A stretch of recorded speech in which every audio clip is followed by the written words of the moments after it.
ನೋಡು ಜಯಕ್ಕ, ನಾಳೆಯಿಂದನೇ ಈ ಕೆಲಸಗಳೆಲ್ಲ ಶುರುವಾಗಬೇಕು. Yes ma'am, ನಾನು ಫಾಲೋ ಮಾಡ್ತೀನಿ, don't worry. May I come in madam?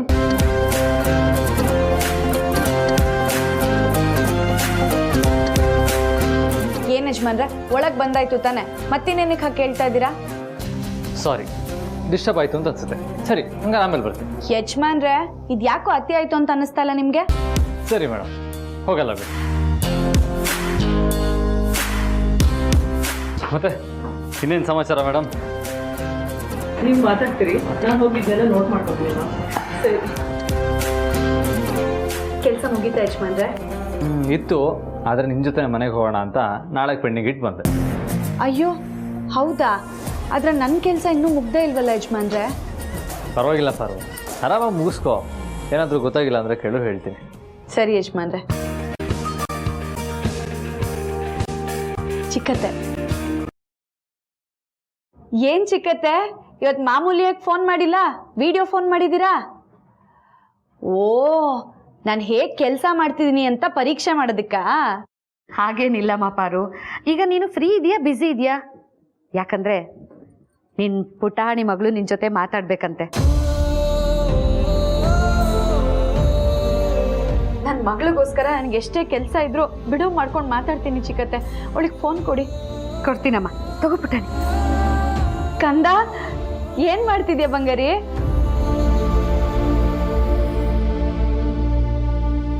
ಯಾಕೋ ಕಂದ ಸಪ್ಪಗಿದ್ಯಾ? ಹೊಟ್ಟೆ ಹಸ್ವಾಗ್ತಿದ್ಯಾ ಬಂಗಾರಿ? ಕಂದ ನಿದ್ದೆ ಮಾಡ್ಲಿಲ್ವಾ?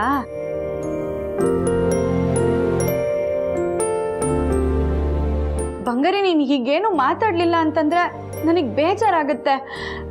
ಏನಾದ್ರೂ ಮಾತಾಡು ಕಂದ. ಪುಟಾಣಿ ಕೊಡಿ. ಪಾರು, ಜನನಿ ಪುಟಾಣಿಗೆ ಜೋರು ಮಾಡಿ ಹೊಡೆಯೋದಕ್ಕೆ ಕೈ ಎತ್ತಿದ್ಲಮ್ಮ.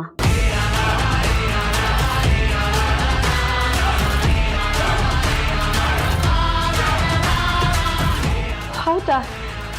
ಏನಕ್ಕಂತ ಚಿಕ್ಕತ್ತೆ? ಪುಟಾಣಿ, ಏನಿದು? ಸ್ಕೂಲಿಂದ ನಿನ್ ಬಗ್ಗೆ ಕಂಪ್ಲೇಂಟ್ ಬರ್ದು ಕಳ್ಸಿದ್ದಾರೆ. ಸ್ಕೂಲಲ್ಲಿ ಯಾವಾಗ್ಲೂ ಗೇಮ್ ಬಗ್ಗೆ, ಫೋನ್ ಬಗ್ಗೆನೇ ಮಾತಾಡ್ತಾ ಕೂತಿರ್ತೀಯಂತೆ. ಏನಾಗಿದೆ ನಿನ್ ತಲೆಗೆ? ಎಲ್ಲ ಮರ್ತೋಗಿದ್ಯಾ? ಅವಳೇ ಪುಟಾಣಿ ಕೈಗೆ ಫೋನ್ ಕೊಟ್ಟು ಅಭ್ಯಾಸ ಮಾಡಿಸಿ ಈಗ ಫೋನ್ ಕೊಡಲ್ಲ ಅಂದ್ರೆ ಪುಟಾಣಿ ಏನು ಮಾಡ್ತಾಳೆ? ಚಿಕ್ಕತ್ತೆ ಹಿರಿ, ನಾನು ಈಗಲೇ ಹೊರಡ್ತೀನಿ. ಪುಟಾಣಿಗೆ ಫೋನ್ ಕೊಡಿ. ಬಂಗಾರಿ, ಇನ್ನೊಂದು ಸ್ವಲ್ಪ ಹೊತ್ತಲ್ಲಿ ನಾನು ಮನೆಗೆ ಬಂದ್ಬಿಡ್ತೀನಿ ಕಂದ. ನೋಡು, ಅಲ್ಲಿವರೆಗೂ ಅಮ್ಮನ ಹತ್ರ ಫೋನ್ ಕೊಡು ಅಂತ ಕೇಳಬಾರ್ದು, ಸರಿನಾ? ನಿಂಗೆ ಏನೇ ಬೇಕಾದರೂ ದಾಮಿನಿ ಅಜ್ಜಿನ ಕೇಳು, ಅವ್ರು ಕೊಡ್ತಾರೆ. ಹಾಂ, ಇನ್ನೊಂದು ಸ್ವಲ್ಪ ಹೊತ್ತಲ್ಲಿ ನಾನು ಮನೆಗೆ ಬಂದ್ಬಿಡ್ತೀನಿ, ಸರಿನಾ ಕಂದ? ಸರಿ. ಕಂದ, ತಿನ್ನಕ್ಕೆ ಏನಾದ್ರು ತರಲ್ಲ? ಏನು ಬೇಡ. ಸರಿ, ನಾವು ಬೇಗ ಹೊರಡ್ತೀವಿ, ಆಯ್ತಾ? ಆಯ್ತಪ್ಪ, ಅದು ಬೇಗ ಬಂದ್ಬಿಡಿ. ಸರಿ ಕಂದ, ನಾವು ಬೇಗ ಹೊರಡ್ತೀವಿ. ಪುಟಾಣಿ, ಹಾಲು ಕುಡಿತೀಯಾ? ಬೇಡ ಅಜ್ಜಿ.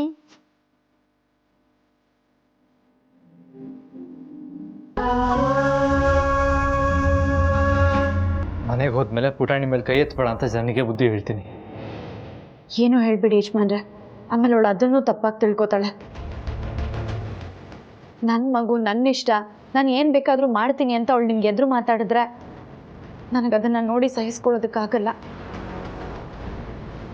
ಈಗಾಗಲೇ ಪುಟಾಣಿ ಕೈಗೆ ಫೋನ್ ಕೊಟ್ಟು ತಪ್ಪು ಮಾಡಿದೆ ಅಂತ ಅವಳಿಗೂ ಅನಿಸಿರುತ್ತೆ. ನಾವು ಮನೆಗೆ ಹೋದ್ಮೇಲೆ ಪುಟಾಣಿನ ಸಮಾಧಾನ ಮಾಡೋಣ ಬಿಡಿ.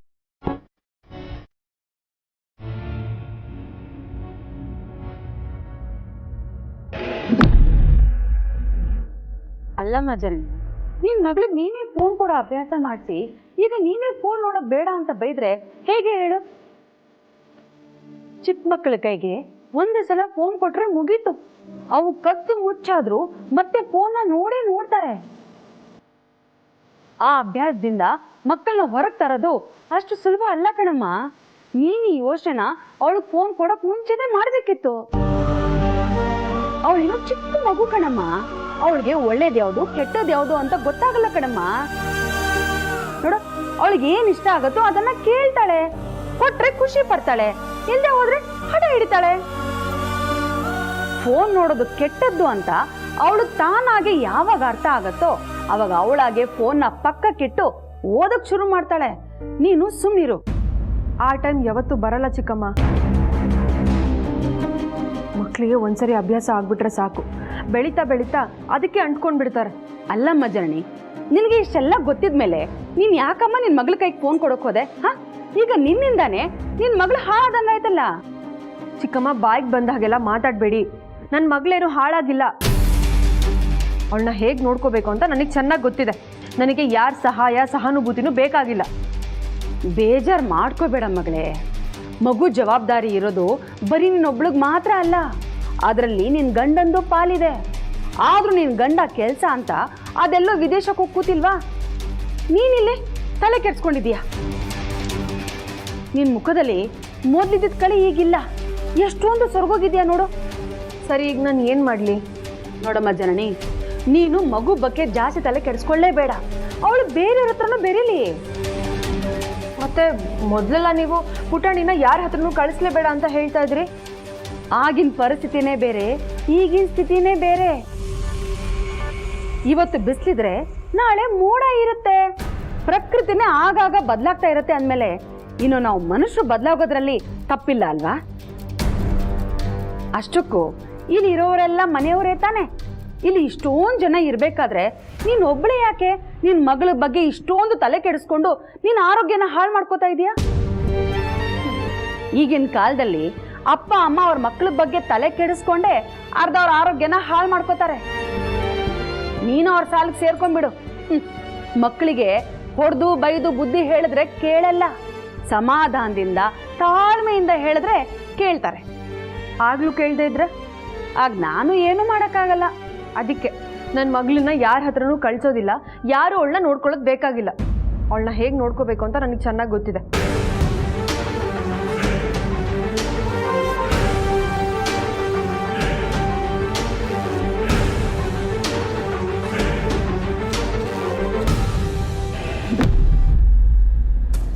ಪುಟಾಣಿ, ಈಗ ನಾನು ನಿನಗೆ ಏನೋ ಅಂತ ಹೇಳ್ತೀನಿ, ಆದರೆ ಅದನ್ನು ನಾನೇ ನಿನಗೆ ಹೇಳಿದ್ದು ಅಂತ ನೀನು ಯಾರಿಗೂ ಹೇಳಬಾರ್ದು, ಸರಿನಾ?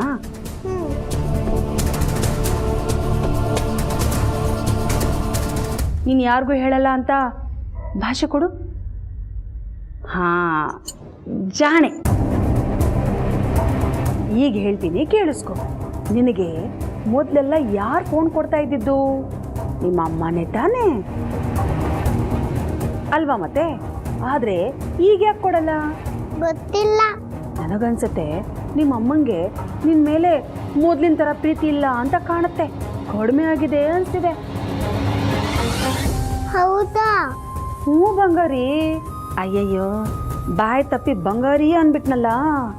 ಇರಲಿ, ಏನು ಮಾಡೋಕ್ಕಾಗಲ್ಲ. ಅಂದ್ಕೊಂಡಿರೋದನ್ನು ಮಾಡಬೇಕು ಅಂದರೆ ಈ ಥರ ಪೂಸಿ ಹೊಡಿಲೇಬೇಕು. ಎಲ್ಲ ಇವಳ ಮಗು ಮನಸ್ಸಲ್ಲಿ ಜನನಿ ಬಗ್ಗೆ ಯಾಕೆ ಕೆಟ್ಟ ಭಾವನೆ ಬರೋ ಥರ ಮಾತಾಡ್ತಿದ್ದಾಳೆ? ಆ್ಯಕ್ಚುಲಿ ಇವಳ ತಲೆಯಲ್ಲಿ ಏನು ನಡೀತಾ ಇದೆ? ನನಗೇನೋ ಈ ವಿಷಯದಲ್ಲಿ ನಿನಗೆ ಪಾರುನೇ ಸರಿ ಅಂತ ಅನ್ಸುತ್ತೆ. ಪಾಪ, ಅವಳು ನಿನಗೆ ಯಾವತ್ತೂ ಫೋನೇ ಕೊಡ್ತಿರ್ಲಿಲ್ಲ ಅಲ್ವಾ? ಅಲ್ಲದೆ ನಿಮ್ಮ ಅಮ್ಮನ ಥರ ಪಾರು ನಿನಗೆ ಯಾವತ್ತೂ ಹೊಡೆದೂ ಇಲ್ಲ, ಬೈದೂ ಇಲ್ಲ ಅಲ್ವಾ? ಆದ್ರೆ ಪಾರು ಜೊತೆ ಮಮ್ಮಿ ಸೇರಕ್ಕೆ ಬಿಡಲ್ಲ. ಏನ್ ಮಾಡ್ಲಿ? ಓಹೋ, ಇದ ಇವಳ ಪ್ಲ್ಯಾನು? ಮಗು ಜನನಿದಲ್ಲ, ಪಾರೋದು ಅನ್ನೋ ಸತ್ಯ ಗೊತ್ತಾಗಿರೋದ್ರಿಂದ ಮಗುನ ಜನನಿ ಹತ್ರ ಹೋಗದೆ ಇರೋಕ್ಕೆ ಈ ರೀತಿ ಮಾಡ್ತಾ ಇದ್ದಾಳಾ? ಬಲೆ ಇದೆಯಾ ಕಣೆ. ಹಾಗಾದ್ರೆ ಇನ್ನು ಮುಂದೆ ನೀನು ಜಾಸ್ತಿ ನಿಮ್ಮ ಮಮ್ಮಿ ಹತ್ರ ಹೋಗಲೇಬೇಡ, ಪಾರು ಹತ್ರನೇ ಹೋಗು, ಸರಿನಾ? ಸರಿ. ಮಾಡ್ತೀನಿರೇ ನಿನಗೆ. ಅಂತೂ ಇಂತೂ ಜನನಿಯಿಂದ ಈ ಅನಿಷ್ಟನ ದೂರ ಮಾಡೋಕ್ಕೆ ಒಂದು ಒಳ್ಳೆ ಉಪಾಯ ಮಾಡಿದ್ದಕ್ಕೂ ಸಾರ್ಥಕ ಆಯಿತು. ಈ ಹುಡುಗಿ ಪಾರ್ವತಿ ಹತ್ರ ಹೋಗಿ ಮೊದಲಿನ ಥರ ಇದ್ರೆ ಆಗ ಮತ್ತೆ ನಮ್ಮ ಜನನಿ ಆಫೀಸ್ ಕೆಲಸಕ್ಕೆ ಹೋಗ್ತಾಳೆ. ಆಗ ಪಾರ್ವತಿ ಈ ಮಗು ಸೇವೆ ಮಾಡಿಕೊಂಡು ಮನೆಯಲ್ಲೇ ಬಿದ್ದಿರಬೇಕಾಗತ್ತೆ. ನನಗೂ ಅದೇ ತಾನೇ ಬೇಕಾಗಿರೋದು.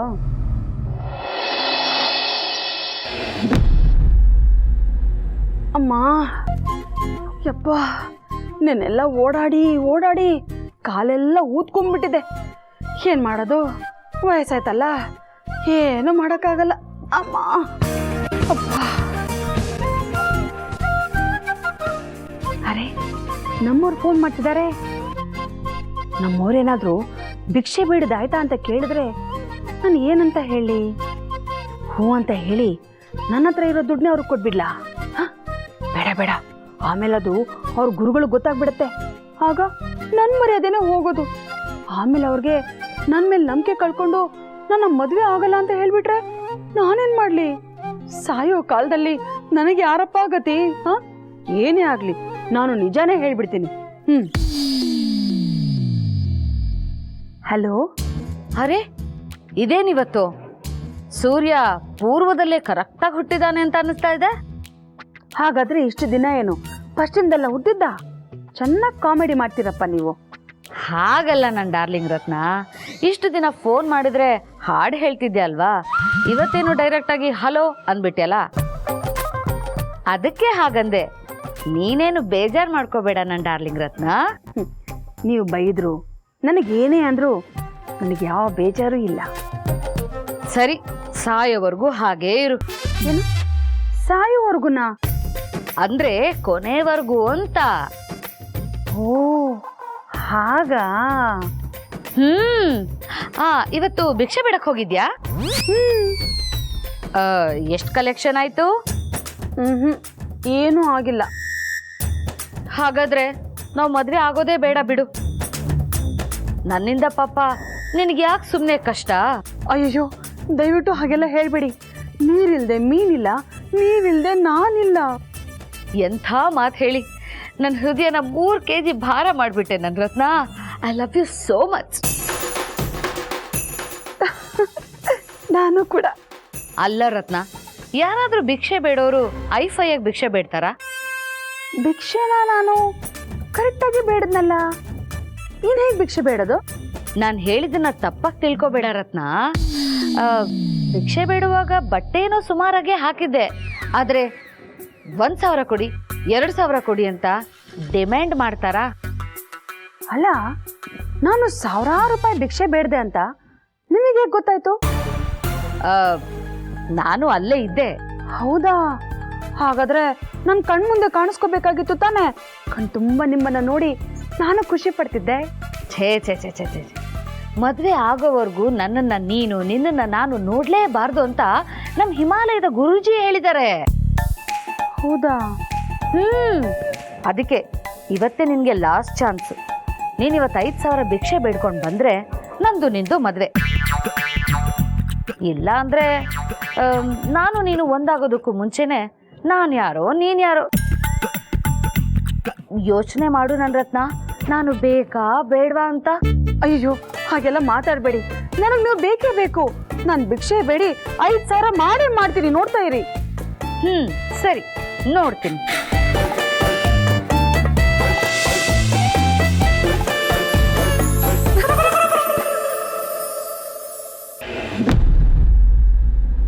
ನೋಡಿ, ಇಲ್ಲಿರೋದಕ್ಕೆ ಯಾರೂ ಭಯ ಪಟ್ಕೋಬೇಡಿ. ನಿಮ್ಗೆ ಇರೋಕೆ ಊಟಕ್ಕೆ ಎಲ್ಲದಕ್ಕೂ ವ್ಯವಸ್ಥೆ ಮಾಡಿಕೊಡ್ತೀವಿ. ನೀವು ಊರಲ್ಲಿ ಏನು ದುಡಿತಿದ್ರಲ್ಲ ಅದಕ್ಕಿಂತ ಹೆಚ್ಚಿನ ಸಂಬಳ ನಾವಿಲ್ಲಿ ನಿಮಗೆ ಕೊಡ್ತೀವಿ, ಸರಿನಾ?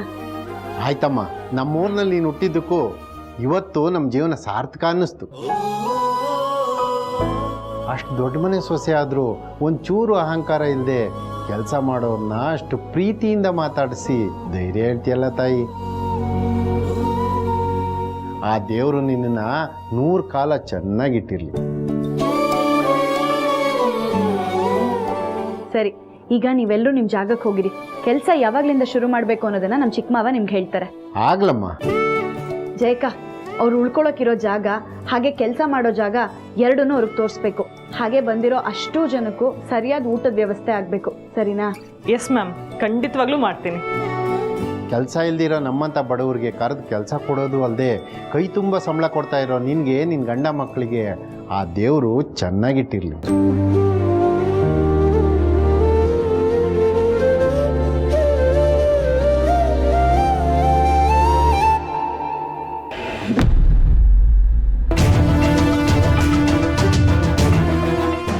ಜನನಿ,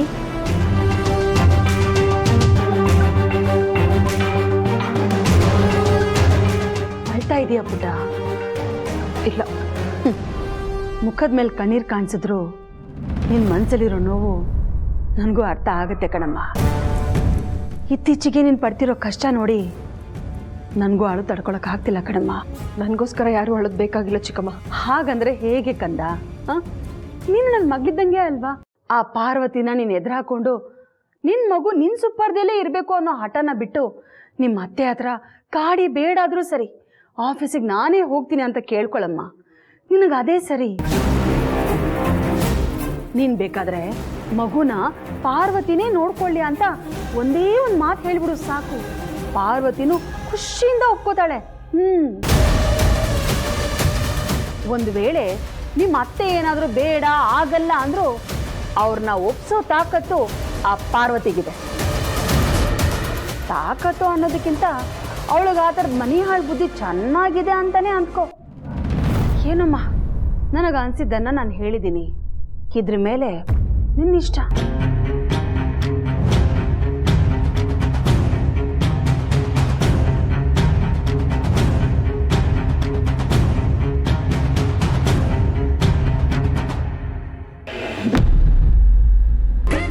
ಹೇಳಿ ಮೇಡಮ್.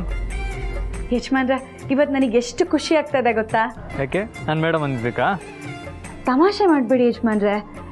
ಊರಿಂದ ಶಾಲೆ ಕಟ್ಸೋದಕ್ಕೆ ಅಂತ ಕಾರ್ಮಿಕರನ್ನ ಕರೆಸಿದ್ನಲ್ಲ, ಅವರೆಲ್ರಿಗೂ ಉಳ್ಕೊಳ್ಳೋ ವ್ಯವಸ್ಥೆ ಮಾಡಿಸಿ ಊಟದ ವ್ಯವಸ್ಥೆನೂ ಮಾಡಿಸಿದ್ದೀನಿ. ಅಂತೂ ನಿನ್ನಿಂದಾಗಿ ಸ್ಕೂಲ್ ಮಕ್ಕಳಿಗೆ, ಬಡ ಕಾರ್ಮಿಕರಿಗೆ ಒಳ್ಳೇದಾಗೋ ಥರ ಆಯಿತು. ನನಗೂ ತುಂಬ ಖುಷಿ ಆಗ್ತದೆ ಪಾರು. ಹಾಗೆ ನನಗೆ ಬೇಜಾರು ಆಯಿತು ಯಜಮಾನ್ರೆ. ಯಾಕೆ? ನೀನು ಹೊಗಳೋದಕ್ಕಾ? ಅಲ್ಲ ಯಜಮಾನ್ರೆ, ಊರಿಂದ ಬಂದ ಕಾರ್ಮಿಕರು ಗಂಡ ಹೆಂಡತಿ ಮಕ್ಕಳು ಎಲ್ಲ ಚೆನ್ನಾಗಿರಿ ಅಂತ ಹರಿಸಿದ್ರು. ಬೇಜಾರಾಗ್ಬಿಡ ಪಾರು. ಪುಟಾಣಿ ನಮ್ಮ ಮಗಳು ಅನ್ನೋ ಸತ್ಯ ಯಾವತ್ತೂ ಬದಲಾಗಲ್ಲ. ಅವಳನ್ನ ತ್ಯಾಗ ಮಾಡಿರೋಳು ನೀನೇ. ಈಗ ಅವಳು ನಿನಗೆ ವಾಪಸ್ ಬೇಕು ಅಂತ ಅಂದರೆ ನೀನು ಸತ್ಯ ಹೇಳಬೇಕು. ಅದು ನಿನ್ನಿಂದ ಸಾಧ್ಯನಾ? ಇಲ್ಲ ತಾನೇ? ಹೌದು ಯಜಮಾನ್ರೆ, ಆಗಲ್ಲ. ಜನನಿಗೋಸ್ಕರ ಆ ಸತ್ಯ ನನ್ನಲ್ಲೇ ಸತ್ತೋಗ್ಲಿ, ನನಗೇನು ಬೇಜಾರಿಲ್ಲ. ಏನು ಯೋಚನೆ ಮಾಡಬೇಡ ಪಾರು. ಆಗದೆಲ್ಲ ಒಳ್ಳೇದಕ್ಕೆ ಅಂತ ಅನ್ಕೋ. ಸರಿ ಯಜಮಾನ್ರೆ, ಇನ್ನೇನು ಕೆಲಸ ಮುಗಿಸ್ಕೊಂಡು ಹೊರಡ್ತೀನಿ. ಸರಿ ಪಾರು. ಸರಿ.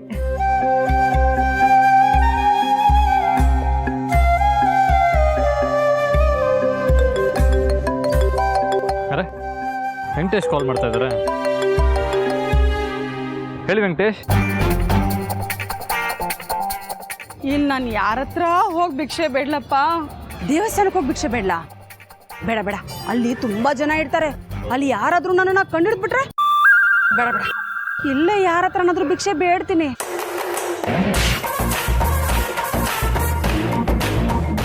ಹಾಂ, ಇಲ್ಲಿ ಯಾರೋ ಪುಣ್ಯಾತ್ಮ ನಿಂತಿದ್ದಾನೆ. ಇವನ ಹತ್ರ ಹೋಗಿ ಕೇಳ್ತೀನಿ. ಧ್ವನಿ ಬದಲಾಯಿಸ್ಕೊಂಡು ನಾಟಕ ಮಾಡ್ತಾ ಅಳ್ತಾ ಕೇಳ್ತೀನಿ. ಹಾಂ,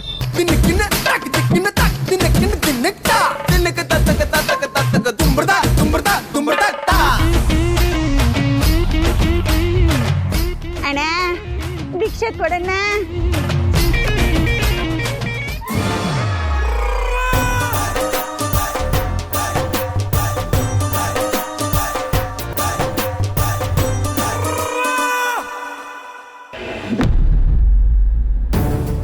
ಪಾರು, ಬಂಗಾರಿ.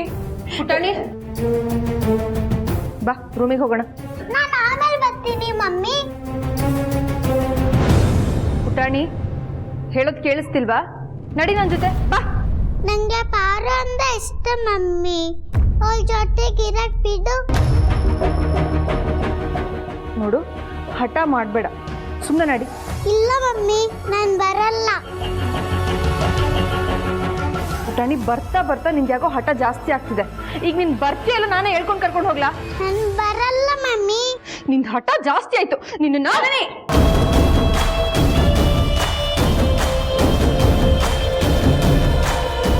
ನನ್ನ ಮೇಲೆ ಇರೋ ಕೋಪನ ಪುಟಾಣಿ ಮೇಲೆ ನೀನು ತೋರಿಸ್ತಾ ಇದೆಯಾ? ನನ್ನ ಮಗಳು ನನ್ನ ಇಷ್ಟ, ಅದನ್ನ ಕೇಳೋ ಹಕ್ಕು ನಿಮಗಿಲ್ಲ. ಸರಣಿ, ಏನು ತಪ್ಪು ಮಾಡ್ತಿರೋ ಪಾರು ಮೇಲೆ ಯಾಕೆ ಕೂಗಾಡ್ತಾ ಇದೆಯಾ?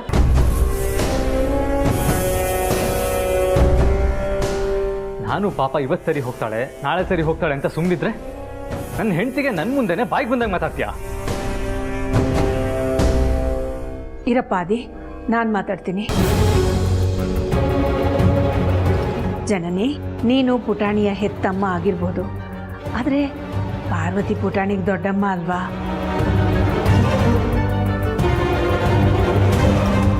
ಅವಳ ಜೊತೆ ಒಂದು ಸ್ವಲ್ಪ ಹೊತ್ತು ಮಾತಾಡಿದ್ರೆ, ಆಟ ಆಡಿದ್ರೆ ಏನು ತಪ್ಪು? ಯಾಕಮ್ಮ ಹೀಗೆ ಅವಾಯ್ಡ್ ಮಾಡ್ತಿದೀಯಾ?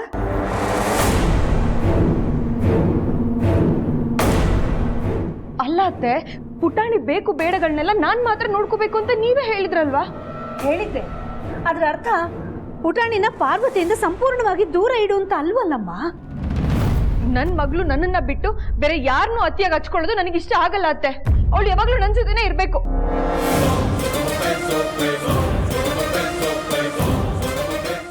ಅದರಲ್ಲೂ ಪಾರ್ವತಿ ಅಕ್ಕನ ಜೊತೆ ಇರೋದಾಗ್ಲಿ, ಅವ್ರ ಜೊತೆ ಮಾತಾಡೋದಾಗ್ಲಿ ಮಾಡಿದ್ರೆ ನನ್ನಿಂದ ಸಹಿಸ್ಕೊಳ್ಳೋದಿಕ್ ಆಗಲ್ಲ ಅತ್ತೆ. ದಯವಿಟ್ಟು ಎಲ್ಲರೂ ಇದನ್ನ ಅರ್ಥ ಮಾಡ್ಕೊಳ್ಳಿ.